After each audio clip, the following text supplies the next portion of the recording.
하나님 말씀 보겠습니다. 민수기 4장입니다. 민수기 4장 15절에서 16절까지입니다. 구약성경 199페이지. 오늘 우리에게 주신 하나님의 말씀은 민수기 4장 15절에서 16절까지입니다. 다 같이 한 목소리로 합독해서 읽도록 하겠습니다. 진영을 떠날 때 아론과 그의 아들들이 성소와 성소의 모든 기구 덮는 일을 마치거든 고앗 자손들이 와서 맬 것이니라. 그러나 성물은 만지지 말라. 그들이 죽으리라. 회막 물건 중에서 이것들은 고핫 자손이 맬 것이며 제사장 아론의 아들 엘르아살이 맡을 것은 등유와 태우는 향과 항상 드리는 소제물과 관유이며 또 장막 전체와 그 중에 있는 모든 것과 성소와 그 모든 기구니라. 아멘. 예, 감사합니다. 오늘 플루까지 해서 또 신디도 반주가 또 추가가 됐는데요. 우리는 아멘은 너무 인색한 것 같아. 성가대 연습하라고 하지도 않는데 아멘도 못할 정도로 우리가 너무 인색하면 안 되는데요. 오늘 최고의 찬양을 또 하나님께 돌린 우리 찬양대 또 하나님께 다시 한번 영광의 박수, 격려의 박수 드리도록 하겠습니다. 네, 너무 감사합니다. 교회는 항상 헌신자들을 통해서 돌아가요. 뭐 방송실도 우리 장로님, 뭐 우리 권사님, 우리 또 은빈 청년 이렇게 수고하고 뭐 교회 전반적으로 준비하는 모든 것들도 헌신의 손길을 타지 않으면 되지가 않습니다. 그래서 우리 아이들이 어릴 때부터 교회에 헌신하는 게 참 기쁘고 감사한.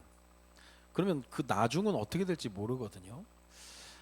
이번 주에 전 국민이 아파하는 일들이 학교에서 일어났잖아요. 학교 폭력이나 여러 가지 많은 문제들이 항상 있어서 인간적으로 할 수 있는 대안은 보안관 제도였어요. 학교에 보안관들이 다 있다니까요. 그래서 외부에서 들어오는 사람들을 통제한 겁니다. 그래서 불편해요. 가서 아이들 뭐 마중 나가는 것도 불편하고 그랬는데 보안관 제도가 있어서 안심하리라고는 아무도 생각하지 않습니다. 그게 되게 뭐 대안인지 알았는데 학교 선생님이 그런 일을 해버리니까 이건 정말 대안이 없는 거예요. 그래서 이번 주에 제가 이런 일들을 보면서 그래, 이 땅에 안전지대는 없다. 내가 어떤 인간적인 방법으로 안전하기 위해서 하는 건 애쓸 뿐이지 하나님이 하셔야 되는 부분이니까. 또 우리는 지금 지난주에서 약한 자, 지난주의 말씀 가운데 약한 자의 이기는 법 첫 번째가 회막이었습니다. 하나님과의 만남, 관계 속에서. 그래서 오늘은 두 번째인데요. 약한 자의 이기는 법입니다. 두 번째, 말씀으로 천지를 창조하신 하나님의 뜻대로 말씀대로 이제 인도받는 거거든요. 하나님 말씀대로 인도받기 때문에 하나님은 하나님 백성들을 성도라고 이야기하시면서 구별된 자 그렇게 얘기합니다. 구별된 자, 뭐 거룩할 성이지만 세상과 구별됐다. 그러면 세상이 살아가는 사람들의 방식과 구별된 하나님 자녀들의 살아가는 방식은 다를 수밖에 없죠. 세상은 주로 어떻게 살아갑니까? 세상은요 주로 속임수예요. 왜냐하면 이 세상 세상 임금이라고 할 때 사탄 마귀를 얘기할 때 요한복음 8장 44절에 보면 사단에 대한 이야기를 예수님이 직접 진단하신 거예요. 거짓말장이요, 살인자다. 거짓말을 해서라도 사람을 죽여서라도 내 것을 취하겠다는 거거든요. 그래서 이들이 던져놓는 모든 것이 쉽게 말하면 미끼예요, 미끼. 그런 얘기 하잖아요. 바다 속에서 제일 아름다운 게 미끼라고. 그러면 그 밤에 그 낚시할 때 밤 낚시해서 보면 그 찌가 얼마나 아름답습니까? 오징어라는 시가 있어요. 유화라는 분의 오징어라는 시가 있는데 눈앞에 저빛, 찬란한 저빛, 그러나 저건 죽음이다. 의심하라 모든 광명을. 오징어배 아시죠? 오징어배가 얼마나 화난지. 죽음이라는 거 그러면 미끼를 던지는 세상에서는요 제일 빠른 놈이 제일 먼저 횟집 가는 거예요. 제일 빨리 달려가는 거 그 빛에 그걸 취하려고. 제일 빠른 녀석이 밥상에 제일 먼저 올라가는 거예요. 끓는 냄비에 제일 먼저 들어간다니까요. 자기는 그게 능한 건지 아는데 미끼야 미끼. 그래서 우리는 강하고 약하고의 문제가 아니거든요. 어떤 상태를 가지고 회막이라고 얘기하는 거 하나님과의 관계를 어떻게 하느냐. 그러니까 우리 성도들에게 있어서 구별된 삶은 우리는 딴 게 아니라 우리의 중심입니다. 중심. 그 지난주에 얘기했던 것이 우리의 인생이 회막 인생이냐 아니면 탑을 쌓는 성을 쌓는 인생이냐. 그냥 한 주간 하나님의 은혜 가운데 하나님과의 관계 속에서 행복한 여정을 보냈습니까? 아니면 탑을 쌓고 내 이름을 높이고 성을 쌓고 내 안전을 내가 취해야 되고. 자, 이번에 참 학교에서의 그 가장 안전해야 될 학교에서 아무리 추적 앱을 켜놔도 그러면 우리는 정말 어떤 걸 할 수 있는 게 아니거든요. 뉴스를 보는데 너무 제가 마음이 아프고 슬프고 너무 눈물이 나더라고요. 8살짜리 딸아이가, 그 다음에 교회를 다닌 친구 같은데 또 안타까운 아버지가 신앙인지 모르겠어요. 교회를 뭐 다닌다고 우리 하늘양은 뭐 그렇게 얘기하는데 자꾸 하늘의 별이 되게 해달라고 기도해달라고 하는데 그건 신앙인 뭐 교회에서 그렇게 얘기하지 않으니까. 그래서 이분은 교회를 안 다니나 뭐 여러 가지 생각이 드는데 어쨌든 그 아픔, 여러 가지 상황, 우리는 상황을 주도할 수 없거든요. 우리가 파도를 만드는 게 아니라 우리는 파도를 어떻게 타느냐, 그게 중요한 건데 세상은 끊임없이 이걸로 가요. 얘기하잖아요. 택시 타고 가서 사기 나간다니까. 이번만 그러다가 마지막 그랬다가 진짜 인생 마지막 되는 거예요. 그래서 회막이라고 하는 하나님과의 만남, 또 성막, 회막 그럴 때 하나님께서 회막을 왜, 성막을 왜 이스라엘 백성들이 행진하는 거기에 중심에 뒀냐? 거기에 뭐가 있습니까?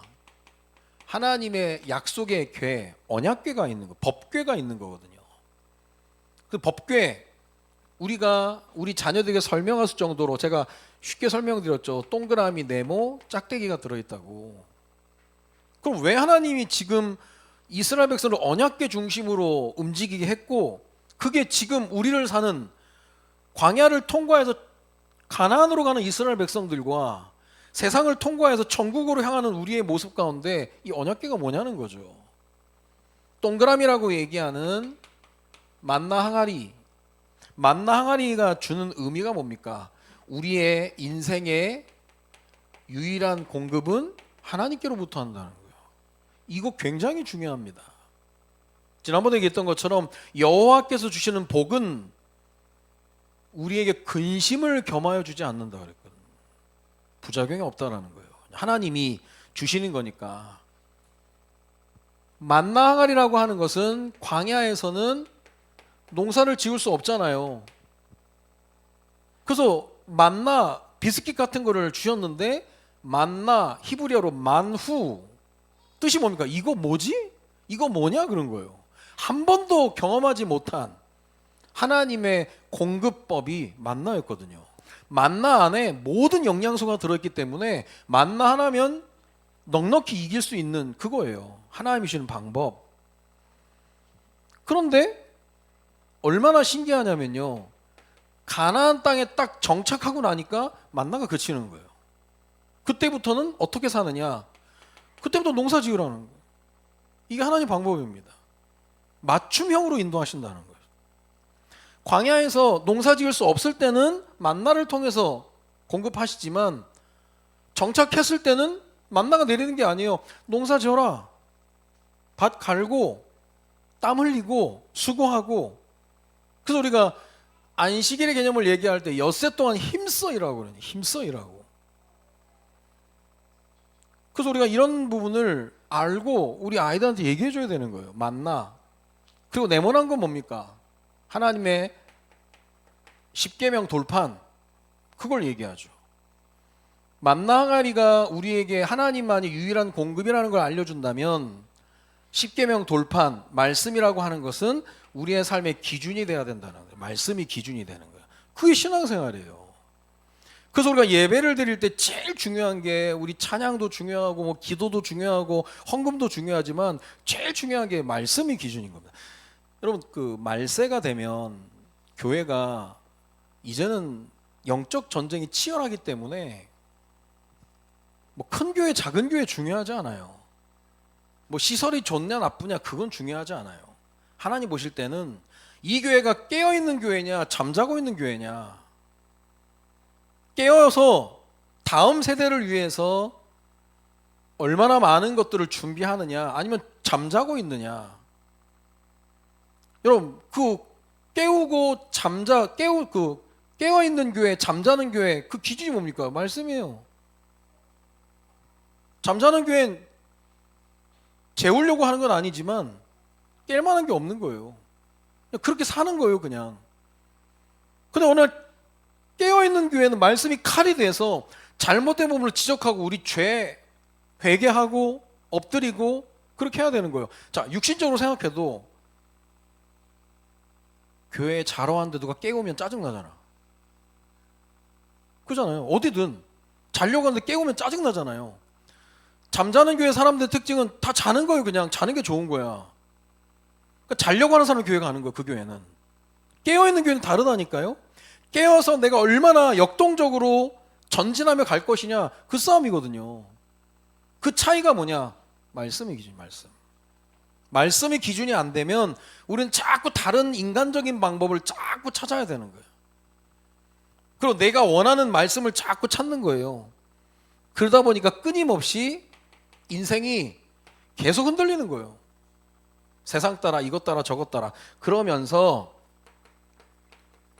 디모데후서 4장 3절 4절에 보면 말세 현상을 얘기합니다. 때가 이르리니 사람이 바른 교훈을 받지 아니하며 귀가 가려워서 자기의 사욕을 따를 스승을 많이 두고 또 그 귀를 진리에서도 이렇게 허탄한 이야기를 따르리라. 자기의 사욕을 좇을, 내 마음에 드는 내 욕심을 채워줄 스승을 따른다는 거예요. 뭐 개인적인 실명을 거론해 그럼 안희정 전 충남지사 이분도요 대선까지 바라본 사람이거든. 이분이 김영삼 대통령 때 대통령 보좌관으로 정치계에 입문해가지고 승승장구였습니다. 그 보좌관 문상철 씨가 작년에 책을 냈는데요. 재작년에 제목이 몰락의 시간이에요. 그 몰락의 시간에 그 중요한 포인트가 뭐였냐면 2017년 유력한 대선 주자로 이 사람이 거론될 때 그때부터 시작된 거예요. 그 주변에 사이비 언론인, 정체불명의 로비스트, 역술인이 꼈다는 거예요. 근데 이 사람이 제일 관심 갖던 사람이 역술인이에요. 역술인이 뭐라고 얘기하냐? 나는 당신 어려움 당할 줄 안다. 어려움을 당하지만 대선 행보에는 지장 없다. 가던 길 계속 가라. 그러면서 어떤 색을 조심하고 어떤 사람 조심하고 어떤 방향 조심하라는 거예요. 그렇고 가다가 지금 그렇게 된 거예요. 감방 갔다 오고 교도소 갔다 오고 그냥 끝나버리는 거예요. 그냥. 그러니까 이 문상철 씨가 저는 크리스찬인지 아닌지 모르겠어요. 중요한 말을 해요. 사람들은 자기가 믿고 싶은 것만 믿는다는 거예요. 그래 어려움이 있대. 그래? 근데 대선 거기 그 가는 길에는 지장 없다는 거예요. 누가 그럽니까? 누가 그래요? 우리가 말씀이 기준이 안 되면 당연히 자기 사욕을 좇을 스승을 따라간다니까요. 그러니까 점쟁이들, 점집에 기독교인들, 사모님, 선교사, 심지어 목회자까지 와서 어디에 개척해야 되냐고 물어본다잖아요. 나는 그거 인간적으로 이해가, 난 너무 자존심이 상하는 거예요. 어느 선교지로 파송을 받아야 선교가 아니 무엇을 위해서 하는 건데요? 뭐 잘 먹고 잘 살려고? 그 사람들이 그걸 모르면 우상 앞에 그냥 엎드리는 거예요. 너무 쉽게 얻으려고 하고. 그러니까 하나님이 그냥 언약궤라고 하는 것은 하나의 형상이 아니에요. 만나 항아리, 말씀, 십계명 도 이건 지금 신앙생활 굉장히 중요한 거예요. 내 신앙생활의 기준이 뭐냐? 주님 말씀하시면 내가 나아가리다. 그 말씀이 기준이거든요. 멈추라면 멈추는 것. 근데 그게 안 되면 그렇게 되는 거예요. 그래서 예수님께서 마태복음 4장의 모든 시험을 뭘로 이겼냐? 말씀으로 이겼다니까. 주 너희 하나님을 시험 치지 말라. 사람이 떡으로만 살 거 아니다. 말씀으로 이겼다니까. 지금도 동일한 거예요. 근데 제가 볼 때 제일 좋은 건 내가 말씀으로 무장하고 있으면 시험도 넘어간다니까요. 우리 집 경찰에 와 있어. 그럼 도둑놈 지나간다니까요. 시험에 맞닥뜨려가지고 말씀 사용해서 하는 것도 좋지만 아예 얘가 못 오게 하는 것도 중요한 거예요. 말씀을 무장하고 있으면 그냥 아유 안 되겠다 그러고 지나가 버리는 거예요. 그게. 그러면서 아론의 싹이 난 지팡이 그랬거든요. 뭐 아론을 두고 막 사람이 막 시비를 걸고 막 그러거든요. 저게 뭐 지도자냐 막. 그래? 12지팡이 꽂아놔라. 꽂아놨는데 그 다음날 아침에 일어나 보니까 아론의 지팡이에 싹이 나서 살구 열매가 맺혀 있는 거예요. 이게 뭡니까? 하나님의 능력을 얘기하는 거예요. 하나님의 능력, 전혀 생각지도 못한. 그러면서 그 능력의 핵심은 뭐냐? 하나님 함께 하신다는 거예요. 그러니까 아론 개인에게도 중요한 응답이지만 아론 외 모든 지도자들, 제사장들에게는 이게 두려움이 되는 거예요. 야, 이게 쉬운 게 아니네. 그래서 우리가 뭐 교회에서는 목회자가 있고 학교엔 선생님들이 있고 우리 직장에는 그 선임들이 있다. 그분들 잘 해야 됩니다. 왜냐하면 그게 하나님의 질서예요. 창조 질서. 그렇게 하나님이 만들어 놓고 일을 하시는 거거든요. 자, 그래서 언약궤 중심으로 가는 것, 만나 항아리, 말씀, 아론의 쌍난 지팡이 어떻게 보면 다 들어있는 겁니다. 이 중심으로 가는 루틴을 잃어버리지 말라는 거예요. 지금도 똑같습니다. 내 인생의 유일한 공급이 뭐냐? 나는 뭐가 기준이냐? 말씀이 기준이야. 사람 말 이 말 저 말 따라 흔들린다니까요. 세상이 흔들리는 거예요. 그러다가 믿고 싶은 말이 나오면 그거 맞다면서 합리화시키면서 원망하면서 가는 거예요. 그러면 아론의 쌍난 지팡이와 같은 능력을 한 번도 못 보게 되는 거죠. 그래서 중요한 게 약한 자의 이기는 법 다른 게 아니라 하나님의 말씀대로는 말씀대로. 그래서 지금 민수기 3장 4장을 통해서 계속 얘기하는 게 레위 지파의 자리와 역할, 쉽게 말하면 맡겨주신 것, 거기에 대해서 충성하는 걸 얘기하는 거죠. 맡겨준 것 충성. 요즘 사장님들이 20대 아이들을 쓰기를 아무리 사람이 없어도 20대들 쓰지 마라. 사장 방에서 공유하는 거예요. 아이들이 너무 뭐 열의도 없고 돈만 받으려고 하고 일도 제대로 안 하고 그리고 손님들과의 트러블이 너무 많다는 거예요. 이게 참 안타까운 건데 다 그렇지 않은데 그냥 싸잡아서 욕먹는 거예요. 어떻게 보면. 어저께 우리 그 청라에 우리 청년 둘이 이제 결혼을 했는데요. 지하 식당에서 식사를 하는데 뷔페가 준비됐는데 뷔페를 서빙하는 분들이 시니어들이에요. 어르신들. 그래서 어떻게 어르신들이 오셨나 근데 물어보니까 일부러 우리 장로님이 요즘 젊은 애들 그런 식당에서의 그런 잔치에서의 마찰이 너무 많다는 거예요. 아니 컴플레인 걸 정도로 하는 게 아닌데 이게 은근히 이렇게 선 넘지 않을 정도 짜증나게 하는 거 있잖아요. 뭐 치울 때 막 덜그럭거리고 막 뭐 많이 냉기면 또 막 째려보고 막 그러는 거 다 느끼거든요. 그거. 저도 그런 걸 좀 많이 보면 저도 예민해서 좀 그러는데 우리 장로님이 아예 그 업체에 요청을 한 거예요. 시니어들로 준비해달라. 그래서 여사님들 또 할아버지들이 와서 나비 넥타이 딱 차고 딱 하는데 무슨 레스토랑 같은 거예요. 그 우리 아이들도 고맙습니다 막 그러고 서로 섬겨주는 분위기. 너무 최선을 다해서 이렇게 해주시는 거예요. 늦게까지.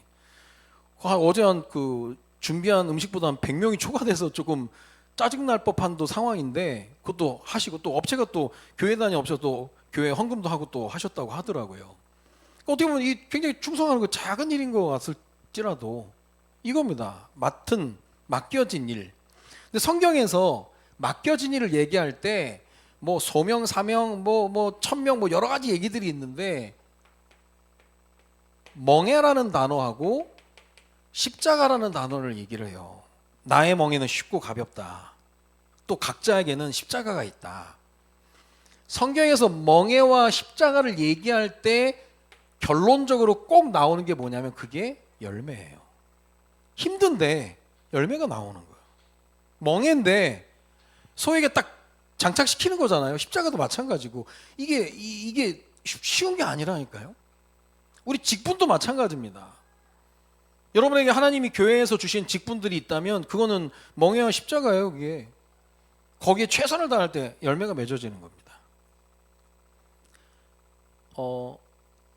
옛날 그 농림부 장관 하셨던 분이 있는데요. 옛날엔 일반미, 정부미 있었잖아요.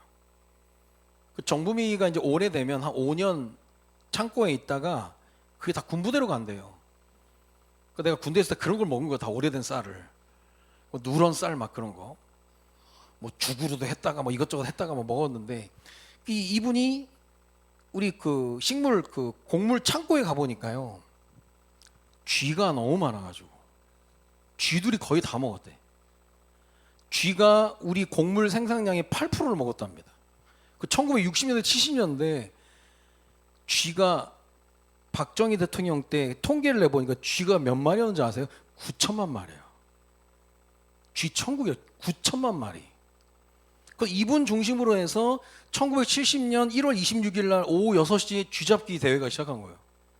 국민 1인당 5마리씩.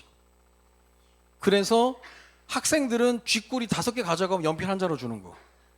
저 그 시대 사람 아니다 저는. 그때 그랬다니까요. 그날 잡은 쥐 마리수가 4천만 마리 잡았대. 그 시체를 어떻게 했는지 상상하기 싫은데 쥐를 그렇게 했단 말이에요. 이분이 최선을 다해서 너무 아까운 거예요. 농부들이 피땀 흘려서 지어놓은 그걸 그러니까 240만 섬을 먹었대 쥐들이요. 근데 그 240억 원어치래. 엄청나게 쥐들이 드신 거예요. 근데 그걸 쥐를 싹 잡아가지고 뭐 표창도 받고 막 그랬단 말이에요. 이분이 농림부 장관을 퇴직한 다음에 만든 게 세스코입니다. 쥐랑 친한 바퀴벌레, 개미 다 잡아들인 거예요. 그때 충성하면서 그 스킬을 하거든요. 그래서 우리는 대한민국 1호 쥐박사예요. 전순표 씨. 그러니까 지금 우리가 뭐 남들이 보면 농림부에서 쥐 잡아 뭐 별명에서 농림부에서 쥐 잡고 있다면서 얼마나 그게 하찮아 보여요. 근데 그걸 다 충성스럽게 하고 나니까 나중에 자기 한국 방제 산업의 효시예요, 효시. 그 세스코. 그게 하나님 앞에서 마찬가지로 충성 다하면. 쥐 얘기 하니까 생각이 나는 게 있는데 옛날에 어떤 목사님 간증이에요. 연립주택에 물탱크에서 이제 물을 받아 쓰는데 뭐 수도가 그쳐가지고 물탱크에서 물을 받아 쓰는데 신방을 갔는데 목사님 우리 저기 빌라가 지금 물탱크 지금 청소한다고 어제 물 받아 놓은 거 하려고 놓은 거 가지고 이제 차를 드린다고. 그래서 신방 끝나고 차가 나왔는데 갑자기 옆집에서 누가 두들기는 문을. 왜 그러냐 그랬더니 물탱크를 청소하는데 물탱크가 물이 잘 안 나와서 보니까 입구에 쥐가 입구에 찡겨서 띵띵 불어가지고 그래서 그걸 끄집어냈다는 거예요. 그 얘기를 얼마나 와서 얘기하는 분 리얼하게 얘기하든지 신방대원들이 다 커피잔 들었다가 다 내려놓고 못 먹겠다면서. 그래서 뭐 너무 막 다들 막 소스라치게 놀래가지고 막 이런 저기 집이 있냐면서 막. 근데 옛날엔 그게 그 일상이었거든요. 우리 집도 옛날에 슬래트 집안, 교회도 슬래트 막 뛰어다녔. 그러면 쟤네가 또 운동이 하나보다 맨날 그런 얘기하고 쥐 엄청 많았었거든요. 갑자기 쥐 얘기를 너무 열심히 했는데 어쨌든 그 전순표 씨가 충성을 다해서 할 때 똑같아요. 하나님 우리 자세를 보는 거거든요. 그래서 멍에와 십자가는 열매로 가게 돼서 우리가 충성을 다하는 건 열심히 해야 하는 건데요. 열심을 낼 때도 두 종류예요. 내 은사로 하는 사람이 있고 내 기질로 하는 사람이 있습니다. 하나님이 주신 힘으로 하는 사람이 있고 체질적으로 하는 사람이 있어요. 자, 이걸 어떻게 구분할 수 있느냐? 은사로 하느냐 기질로 하느냐. 그걸 뭐냐면 은사로 하는 사람은 통제가 돼요. 근데 기질로 하는 사람은 통제가 안 되는. 자기가 하고 싶으면 막 하는 거예요. 또 하기 싫으면 안 해. 막 시커다가 막 잠수 타는 사람, 막 어디 사라졌다가 오는 사람. 그리고 또 하나의 특징은 은사로 한 사람은 전체를 보면서 하는 겁니다. 그래서 가끔 우리 이제 목회를 할 때도 위에서 이제 담임 목사님이 지시하는 거랑 밑에 사람들이 들을 때 이게 안 맞을 때가 있거든요. 근데 목사님은 지금 전체를 보고 얘기하실 때가 있거든요. 그래서 어떤 사역자가 목사님께 이력서를 내면서 저는 빈민 사역을 하겠습니다, 목사님. 그러냐? 그런데 이 사역자를 임명한 데가 부잣집 동네를 맡겨준 거예요. 이 사람 막 열받은 거예요. 왜 목사님 제가 빈민 사역 한다고 그랬는데 왜 부잣집 동네를 주십니까? 목사님이 대뜸 니 무슨 부잣집 가난한 사람들하고 혁명할래? 네가 생각하는 가난한 사람들의 아픔과 고충만큼 부잣집 사람들 아픔과 고충이 있는데 부잣집 사람들의 아픔과 고충을 모르고서는 가난한 자들 편에만 서가지고 하면 이게 혁명이다. 이건 사역 안 된다. 그러니까 목사님은 전체를 보면서 지금 얘기하는데 그 사람은 자기 기질대로 여기서 부딪히게 되는 거예요. 그래서 내가 아무리 열심히 하더라도 내가 하나님의 은사로 하느냐 아니면 기질대로 하느냐. 은사로 하면 통제가 된다니까요. 근데 은사로 안 하고 기질대로 하면 통제가 안 돼. 이게. 그래서 뭘 시킬 수가 없는 거예요. 막. 뭐 하나 시켜서 이제 넘어가야 되는데 죽을 때까지 한다니까. 그게 아닌데. 그래서 전체를 보는 그 힘이 필요한데요. 야구 같은 경우 야구의 다른 스포츠와 다른 sacrifice라고 하는 희생이라는 단어가 쓰거든요. 희생 플라이, 희생 번트. 희생하는 거예요. 내가 희생을 해서 다른 선수를 진루하게 만드는 거거든요. 그러면 감독이 지금 볼 때는 주자를 한으로 넘기는 거예요. 그러니까 너 번트 대라. 그 지시받고 하는 거예요. 그게 희생 번트예요. sacrifice 번트. 근데 지 잘났다고 자기는 홈런 타자라면서 홈런 쳐도 다음에는 기용이 안 되는 겁니다. 전체를 못 보는 거니까. 그래서 하나님이 우리에게 일을 맡기실 때는 그 사람의 앞으로 하나님이 하실 일들을 두고 전체 통해서 지금 끌어가시는 거거든요. 그래서 우리는 점검해야 되는 거예요. 내가 열심히 충성을 다하는데 내가 은사로 하느냐 아니면 기질로 하느냐. 기질로 하게 되면 어느 날 무너지는 거예요. 그래서 기름이 타야 되는데 심지가 타버리면 대책이 없는 겁니다. 무조건 열심히 하는 건 그것도 아니거든요. 자, 그러면서 오늘 약한 자 이기는 법 뭐냐? 철저히 말씀대로. 이거는 하나님이 이렇게 해라 안 하면 죽을 것이다 라는 말은 실제예요. 사실 이걸 쉽게 여기거나 경홀히 여기면 안 된다는 겁니다. 그러니까 오늘 민수기 4장 15절에 고앗 자손에게 얘기를 해요. 성물에 대한 이야기를 하면서 언약궤를 옮길 때는 맬 것이니라 메고 가라. 그리고 만지지 마라 그런 겁니다. 이렇게만 하면 되는 거예요. 이렇게만. 하나님이 금지하신 건 다 이유가 있다니까요. 그런데 이게 나중에 다윗이 언약궤를 옮겨올 때 그게 이제 역대상 13장 7절 10절에 보면 자세하게 나와요. 하나님의 궤를 새 수레에 싣고 이미 틀린 거예요. 지금 수레에 실어버린 거예요. 왜냐? 편리주의. 지금 시대가 어느 때인지 매냐 이걸 어깨 아프게 새 수레가 나왔다니까. 여러분 수레가 나오는 건 문명의 굉장한 발전을 이뤘어요. 바퀴가 달려버리니까 힘 안 들이고 무거운 걸 옮기는 거예요 이게. 근데 하나님은 매라고 했거든요. 하나님의 궤를 새 수레에 싣고 아비나답의 집에서 나오는데 우사와 아이오는 수레를 돌며 다윗과 이스라엘 온 무리는 하나님 앞에서 힘을 다하여 힘을 다하여 뛰놀며 노래하며 수금과 비파와 소금과 막 난리가 난 거예요. 막 즐거우니까 이제 언약궤를 가져온다. 기질들이 보이는 거죠 이게. 너무 신난 거예요. 근데 문제는 뭐냐? 매라고 했는데 새 수레에 실은 거예요. 그러니까 막 음악이 막 나오니까 아무래도 소들이 놀랬나 봐요. 기돈의 타작마당에 일어서는 소들이 뛰므로 우사가 손을 펴서 궤를 붙들었더니 우사가 손을 들어 궤를 붙들었는데 우사가 손을 펴서 괴를 붙들므로 말미암아 여호와께서 진노하사 치심에 그가 거기 하나님 앞에서 죽으니라. 거기가 베레스 우사예요. 이 사건 이후에 다윗이 너무 화를 내는 거예요. 그 화가 이제 왜 화를 내냐? 하나님에 대한 화냐? 아니면 자기 자신에 대한 화예요. 이 베레스 우사가 죽은 이후에 모든 백성이 이게 생각이 나는 거예요. 할 수 있으면 말씀은 미리 생각이 나야 됩니다. 나중에 생각이 나서 바꿔 나가는 거 좋지만 항상 어려움이 따라요. 그래서 하나님께서 말씀을 때마다 일마다 말씀이 기억나게 하셔야 우리가 말씀대로 살아간다니까요. 근데 좋은 게 좋은 거지 뭐 지금 힘들어 죽겠는데 매냐, 그리고 좀 만지면 어때? 이 말씀이 선포될 때는 아무도 이렇게 가볍게 생각하지 않았거든요. 근데 시간이 지나고 나니까 아담과 하와가 가죽옷을 입고 에덴 동산에 쫓겨나서 아이들한테 얘기했겠죠. 가죽옷을 왜 입혔는지 아냐? 피 흘림이 없으니까 사함이 없느니라. 하나님께 나오는 자는 피를 가지고 나와야 된다. 근데 창세기 4장에 가인과 아벨의 제사를 볼 때 세월이 지난 후에 그렇게 얘기하거든요. 세월이 지나니까 쉽게 생각하는 거예요.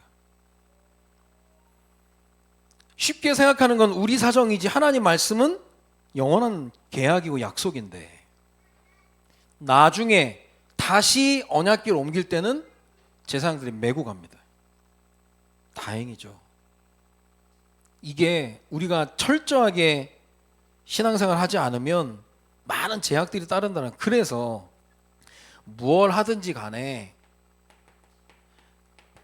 우리 잘하고 못하고를 하나님 보시는 게 아니에요. 우리는 교회에서 헌신하신 분들에게 점수를 매기지 않습니다. 그게 너무 소중하니까요. 시간과 물질과 땀과 에너지를 쓰면서 헌신하는 분들이기 때문에 아무나 그렇게 안 하는 거예요. 잘하는 게 아니라 말씀대로 얼마나 순종하느냐, 하나님이 그걸 보시는 거예요. 그런 사람이 아무리 약해도 강하게 되는 거예요.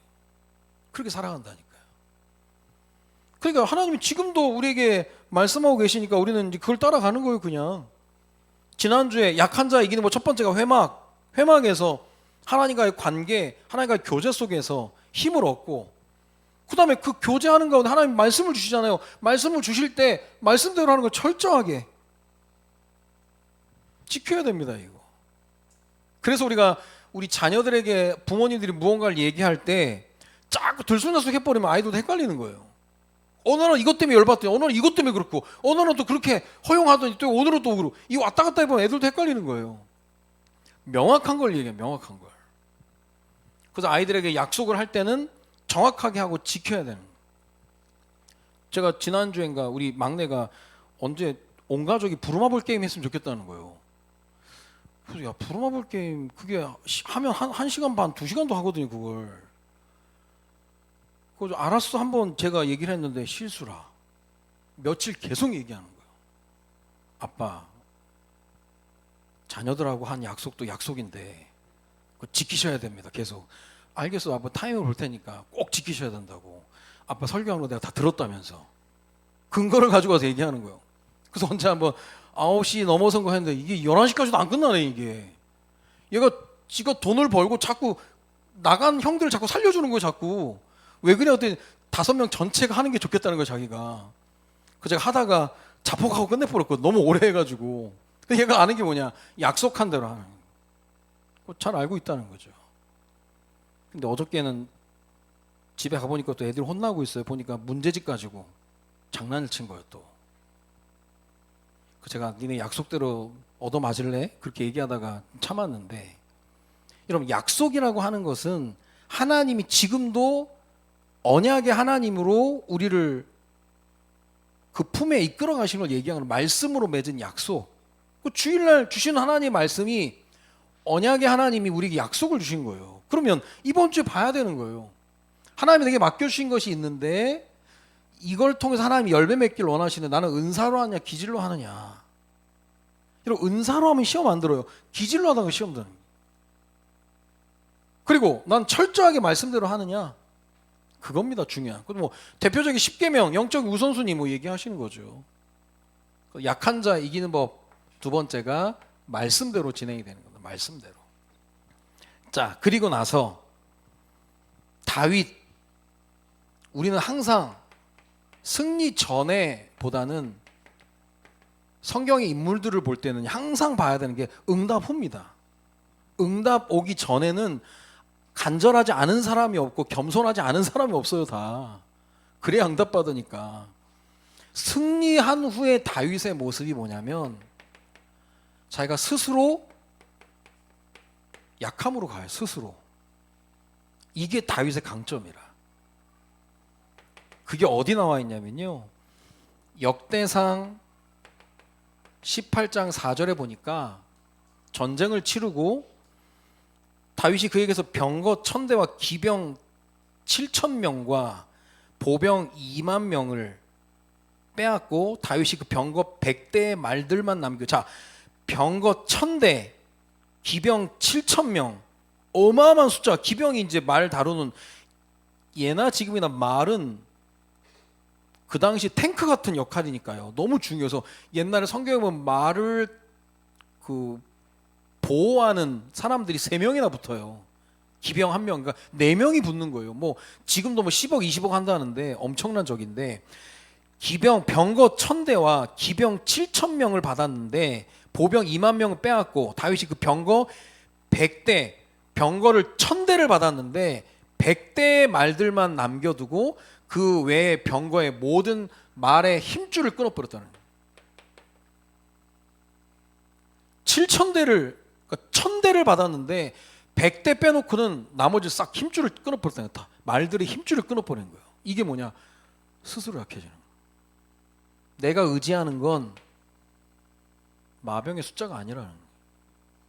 하나님 보실 때, 야, 다윗 너 참 말 잘 듣는다. 이게 어디서 또 나오냐면요, 하나님이 왕들에게 얘기한 말씀이 있어요. 신명기 17장 16절 17절에 보니까 마병을 의지하지 마라. 네가 왕이 되면 마병을 가질 수 있으면 얼마든지 가질 수 있잖아요. 마병 의지하지 마라. 그리고 아내를 많이 두지 마라. 주로 솔로몬이 이러다 망했잖아요. 그리고 은금을 의지하지 마라. 이게 무슨 말이냐면 네가 의지할 수 있는 힘의 근원을 의지하지 말라는 거예요. 마병 의지하지 말라. 이거대로 다윗이 병거 100대만 남겨 나머지 힘줄을 다 잘라버립니다. 그러니까 하나님 보시기에 귀한 거예요. 이게 의지하지 않겠다 그런 거예요. 하나님이 아시니까. 그래서 우리가 올해 다윗의 여정 가운데 주신 말씀처럼, 그래서 기계 싫은 거예요. 기도하면서 계획하고 실천하고. 다윗이 100대 남겨두고 힘줄을 다 잘라버리면 여러 뭐 사람들이 얘기할 걸 왜 그러냐고 물어볼 거 아니에요. 하나님 말씀에 그랬다. 마병 의지하지 말라고 그랬다. 승리한 것도 니들이 강해서가 아니라 내가 함께 했으니까. 안전도 마찬가지인 거야. 안전도. 학교에 보안관 시스템이 들어간다고 안전한 게 아니거든요. 학교 선생님이 그랬보니까 할 말이 없는 거예요. 진짜 갈수록 그러는 거예요. 갈수록 그러는 거예요. 자, 그래서 우리가 응답의 스케줄 2025년 우리는 기도하고 계획하고 실천하는 겁니다. 교육과 전도와 치유. 하나님이 씨앗의 형태로 주시기 때문에 당장 열매가 나오는 게 아니에요. 하나님이 우리에게 방향을 주셨기 때문에 우리는 방향을 계속 보면서 기도하면서 가는 거거든요. 시간표에 따라서. 그리고 제가 이번 주에 필리핀의 빈민, 그 다음에 학교 현장을 좀 둘러보러 가는데요. 또 새로운 교제권이 또 회복이 됐고 또 전혀 새로운 현장입니다. 가보지 않은 현장인데 가서 좀 많이 보고 또 올 수 있도록 여러분의 많은 좀 기도가 필요하고요. 요즘은 비행기 사고가 좀 많이 나가지고, 그러면 고가 비행기는 안전하고 저가 비행기는 안전하지 않냐? 그건 우리 생각이잖아요. 저는 저가 비행기로 가죠. 근데 저가 비행이 불안하다는 얘기는 정석은 아니에요. 고가 비행은 안전하나? 그건 아니잖아요. 얘기하지 말라고 그랬는데 또 걱정한다고. 아니 뭐 형편에 따라 가는 건데 과연 그게 맞냐는 거예요 진짜. 아니 우리나라 메이저 공항사는 안전하고 뭐 저가는 안전하지 않냐? 그건 아니잖아요. 우리가 코로나 지나서 얘기하는 거지만 코로나 때 우리가 뭘 막 하니까 안 걸리고 막 살고 그런 거 아니거든요. 하나님이 하시는 거지. 그래서 지금 뭐 여러 가지 많은 뭐 상황들이 이 좀 저가 비행을 하려고 보니까 뭐 여러 뭐 일정도 막 바뀌게 되고 막 시간도 막 계속 변경이 하고 하는데 어쨌든 뭐 또 저렴한 금액으로 또 다녀오려고 또 하는데 어쨌든 여러분도 기도해 주시고 많은 걸 보고 올 수 있도록 좀 기도해 주시면 좋겠습니다. 자, 우리 자녀들 새 학기를 준비해야 되는데 지금 뭐 전국의 학교가 지금 비상에 걸린 거예요. 지금 우울증 환자 그렇게 지목해서 하는 건 좀 위험한 거고요. 그러니까 우울증을 또 치료하는 그쪽에서는 우울증 환자는 누구 죽이거나 그러지 않는다. 자기가 죽으면 자기가 죽지. 근데 이분은 좀 뭐 누구를 만나든 죽여버리겠다라고 막 한다라는 건 뭔가 있는 거거든요, 사실. 그게 이제 우리가 늘 얘기하는 게 멀리서 보면 진짜 저 나쁜 사람인데 어떻게 보면 가까이서 보면 제일 힘들고 어렵고 불쌍한 사람이거든요. 하늘양뿐만 아니라 그러니까 우리가 세상에 볼 땐 피해자 가해자 다 불쌍한 거예요. 하나님의 말씀과 하나님의 위로 하나님 언약 없으면 거기서 빠져나오기 힘듭니다. 그러니까 우리가 그런 일들이 우리에게 일어나지 않으리란 법은 없거든요. 진짜 우리 아이들이 학교를 갈 때 그냥 뭐 물론 공부하기 위해서 가지만 이것이 우리 아이들의 진짜 현장이 되어야 되는 거예요. 그래서 하나님이 이끌어 가시는 그런 부분들 그 어떤 것도 우리에게 안전을 보장하지 않습니다. 하나님 품 외에는. 그것도 하나님 말씀에 나와 있는 거예요. 그러니까 하나님이 마병 의지하지 말고 아내를 많이 두지 마 은금 의지하지 마라.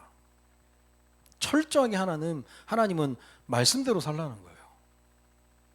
레위 지파 약합니다. 약하지만 하나님이 주도적인 역할을 하게 하시면서 회막 중심으로 가라. 그리고 철저하게 말씀으로 가라. 그렇게 얘기하고 있거든요. 어떻게 보면 우리 교회도 뭐 규모나 여러 가지 면에서 강하지 않습니다. 약하죠. 근데 바울은 약할 때 강함 되신다 그랬거든요. 이런저런 일들로 인해서 어려운 과정, 뭐 그렇지만 중요한 과정 가운데 제가 늘 얘기하지만 우리가 못한 거 없습니다. 못한 거 없고 하나님은 하나님의 뜻대로 이렇게 인도해 가시는 거거든요. 저도 사람이니까 이런저런 환경 보고 상황 보면 좀 뭐 사람이니까 힘도 빠지고 뭐 생각도 많이 하죠. 근데 가만히 생각해 보니까 우리 교회가 하나님이 이끄시는 교회인데 제가 지지난주에 구역장, 부구역장 모임하면서 제가 진짜 힘이 나는 거예요. 진짜 그냥 힘이 나는 거예요. 이렇게 귀한 분들이 있는데 내가 뭘 걱정하겠나. 그냥 이분들과 같이 말씀 나누기 하는데 그냥 이게 진짜 너무 좋은 거예요, 제가. 그리고 생각해 보니까 뭐 헌신이 필요할 때는 알아서 이렇게 헌신들 해주시고 또 우리 아이들 스키 캠프 간다고 하니까 다들 또 헌금 해주셔가지고 하고 간판 작업 한다고 하니까 다 이렇게 하고 그렇지. 이분들이 다 하나님 앞에서 교회 지금 사정을 알고 우리 힘을 모아서 이렇게 하는 거 보니까 눈물 나게 감사한 거죠, 이게. 차라리 강함보다는 약함을 자랑했던 바울의 심정이 이해가 되는 거예요. 그러니까 지혜로운 사람은 스스로 약해지는 거예요. 그러니까 스스로 내가 약해지기 위해서 일부러 금식하는 거예요. 일부러 금식하고. 말에 힘줄을 끌어가지고 내가 의지하지 않겠다라고 하는 대표적인 상징적인 인물이 있는 거예요. 야곱의 환도뼈를 하나님 쳐버리고 힘줄을 쳐버렸거든요. 평생 절었어요. 멀쩡한 사람이 절고 나오는 거예요. 그걸 보고 에서가 가여운 인생 하면서 야곱을 살려주잖아요. 어떻게 이게 지낼지 아무도 모릅니다. 우리를 하나님이 약함으로 이끄셨다면 회막과 말씀대로 살아가면서 남들이 볼 땐 약해 보이지만 제일 강하게 되는 거거든요. 그래서 바울의 고백처럼 약할 때 강함 되시게 하는 하나님을 만나는 이번 한 주가 되어지시기를 주님의 이름으로 축원드립니다. 기도합니다. 살아계신 하나님, 아무리 생각해도 우리 자신들이 너무나 약하고 또 우리 교회도 약하지만 약한 자 이기는 법 통해서 말씀 주셨사오니 회막을 통해 하나님과의 관계를 회복하고 또한 말씀대로 순종하며 나아가는 가운데 약할 때 강하게 하신 하나님을 만나는 축복의 여정을 살아갈 수 있도록 우리에게 은혜를 더하여 주옵소서. 감사를 드리며 예수 그리스도의 이름으로 기도드립니다. 아멘.